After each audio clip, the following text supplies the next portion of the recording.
Praise the Lord. இன்றைக்கான வசனம். புருஷனுக்கு விவாகம் பண்ணப்பட்ட ஸ்திரீயோடே ஒருவன் சயனிக்க கண்டுபிடிக்கப்பட்டால், அந்த ஸ்திரீயோடே சயனித்த மனிதனும், அந்த ஸ்திரீயும் இருவரும் சாக வேண்டும். இப்படியே தீமையை இஸ்ரவேலிலிருந்து விலக்கக் கடவாய். இந்த வசனத்தை நம்ம கேட்கும்போது, பார்க்கும்போது நமக்கு ஒரு விஷயம் ஞாபகத்துக்கு வரணும்.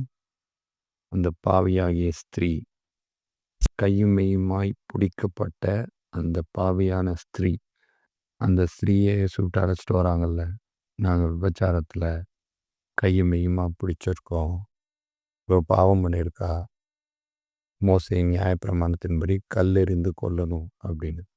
இந்த இன்சிடெண்ட் தான் நமக்கு ஞாபகம் வரணும். சரி, வேத வசனம் இதை பற்றி என்ன சொல்லுதுன்னு நம்ம பார்ப்போம். ஸ்திரீயுடனே பச்சாரம் பண்ணுகிறவன் மதிக்கெட்டவன். முதலாவது வேதம் என்ன சொல்லுது?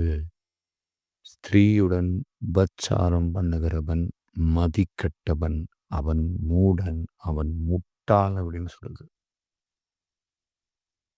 அடுத்தபடியா, அப்படி செய்கிறவன் தன் ஆத்துமாவை கெடுத்து போடுகிறான். மாம்சத்தை மாத்திரம் கெடுக்கல, ஆத்துமாவை கெடுத்து போடுகிறான். ஏன்னா இது தேவன் தங்கும் ஆலயம். இந்த ஆத்துமாவை கெடுத்து போடுகிறான் ஸ்திரீயுடன் பச்சாரம் பண்ணுகிறவன். ஒரே புருஷனுக்கு நியமிக்கப்பட்ட ஸ்திரீ. அப்படி இருக்கும்போது வேறொரு புருஷனுக்கு, பாவத்துக்கு உடன்பட்டு இவளும் சேர்ந்து பாவம் செய்தால் இருவரும் சாக வேண்டும் அப்படின்னு ஆண்டவர் சொல்றாரு. இன்னொன்னு, ஆத்துமாவை கெடுத்து போடுகிறார்கள். விவாகம் எவ்வளவு மேலானதுன்னு ஆண்டவர் சொல்றாரு.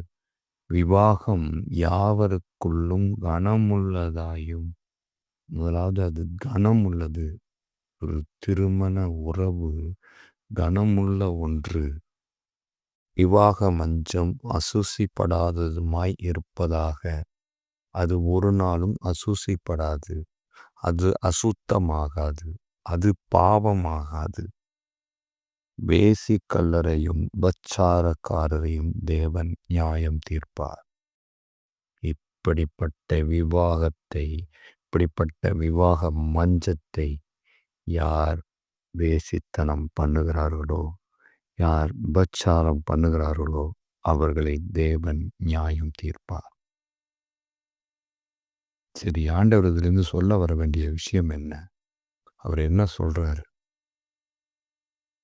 திருமண பந்தத்தை அவர் அசுத்தம்னு சொல்லலை, உபச்சாரம்னு சொல்லலை, வேசித்தனம்னு சொல்லலை. ஒரே புருஷனுக்கு நியமிக்கப்பட்ட ஸ்திரீ, அந்த புருஷனுக்காக மாத்திரம்தான் வாழணும். இன்னொரு புருஷனுக்காக போய் வாழக்கூடாது, இன்னொரு புருஷனோட சேர்ந்து பாவம் பண்ணக்கூடாது, உபச்சார வேசித்தனம் பண்ணக்கூடாது அப்படின்னு சொல்றார். அப்படி செய்தால் ஆத்துமாவை கெடுத்து போடுகிறீர்கள் அப்படின்னு சொல்றார். நான் இன்னைக்கு நம்மை சுற்றி ரொம்ப மோசமான விஷயம் நடந்து கொண்டு இருக்கிறது. சொல்ல வாய் கூசுது, நிறைய நடக்குது நம்மை சுற்றி. ஈஸியா ஒரு உபச்சார வேசித்தன பாவம் ஈஸியாய் நடந்து கொண்டிருக்கிறது. அது ரொம்ப கண்டிக்கத்தக்கது. இன்னொன்று கவனிக்கத்தக்கது. ஏன்னா ஆண்டவர் சொல்றார், ஆத்துமாவை கெடுத்து போடுகிறீர்கள், நீங்கள் முட்டாள்கள், மூடர்கள், மதிகெட்டவர்கள் அப்படின்னு சொல்றாரு. அடுத்தபடியா உங்களை நான் நியாயம் தீர்ப்பேன் அப்படின்னு சொல்றாரு. சரி, இது மாம்ச பிரகாரமா? ஆவிக்குரிய விதத்தில் ஆண்டவர் என்ன சொல்றாரு அப்படின்னா, ஸ்திரீ அப்படிங்கும்போது சபை, திருச்சபையை குறிக்குது, நம்மளை குறிக்குது. புருஷன் அப்படிங்கும்போது ஏசப்பாவை குறிக்குது. மணவாளன் உடைய ஆண்டவரை குறிக்குது. ஏசப்பாவை குறிக்குது. இப்படி ஒரே மணவாளனுக்கு நியமிக்கப்பட்ட இந்த ஸ்திரீ வேறொரு மணவாளனுடனே பாவம் செய்தால், விபச்சாரம் செய்தால், வேசித்தனம் செய்தால், அது என்னது அப்படின்னா, நம்முடைய மார்க்கத்தை விட்டு வேறொரு மதத்தையோ வேறொரு காரியத்தையோ பின்பற்றி அதன் பின்பாக ஓடினார். அது விபச்சாரம், வேசித்தனம். இன்னொன்று பின்மாற்றம் அடைவது. விபச்சாரம், வேசித்தனம். ஏன் பின்மாற்றம் அடைகிறோம் அப்படின்னா, மணவாளனை விட்டுவிட்டு வேறொரு மணவாளனை தேடி ஓடிக்கொண்டிருக்கிறவர்கள், விபச்சாரக்காரர்கள், வேசித்தனக்காரர்கள் ஆண்டவர் சொல்றார். திருச்சபைக்குள்ளேயே இன்னைக்கு நடந்து கொண்டிருக்கிறது. அநேக அந்நிய காரியங்களை உள்ளே கொண்டு வந்து, அதாவது ஆண்டவர் சொன்னார்ல, என் வீடை நீங்க கல்லர் குகையாக்கிட்டீங்க, பிதாவின் வீட்டை கல்லர் குகையாய் மாற்றி விட்டீர்கள். அதுபோல கல்லர் குகையாய் மாற்றி கொண்டிருக்கிறார்கள் அநேக திருச்சபைகளை. அதுவும் விபச்சாரம், வேசித்தனம் தான். கண்டிப்பாக அவர்களுக்கு நியாய தீர்ப்பு உண்டு. ஒரு நாளும் தப்பிக்க முடியாது. அதைத்தான் ஆண்டவர் இங்க சொல்றார்.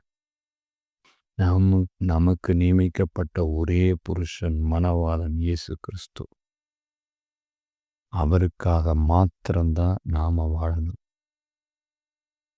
அதை விட்டுட்டு அவரை தள்ளி வச்சிட்டு வேறொரு விஷயத்தை பின்பற்றி, வேறொரு மதத்தை பின்பற்றி, வேறொரு காரியத்தை பின்பற்றி, வேறொரு காரியங்களையும், வேறொரு தேவையில்லாத விஷயங்களையும், வேதத்திற்கு புறம்பான காரியங்களையும் பின்பற்றும்போது அதுவும் விபச்சாரம் தான். ஏன்னா அங்கே நம்ம மணவாளனை விட்டுட்டு வேறொன்றை நாடி தேடுகிறோம், ஓடுகிறோம். கண்டிப்பாக ஒன்று மனதில் வைத்து கொள்ளணும். அப்படி ஓடுகிறவர்கள் தங்களுடைய ஆத்துமாக்களை கெடுக்க மாத்திரமல்ல, அவர்களுக்கு நிச்சயமாகவே நியாய தீர்ப்பு உண்டு. காதுள்ளவர்கள் கேட்க கடவர்கள். ஆமென்.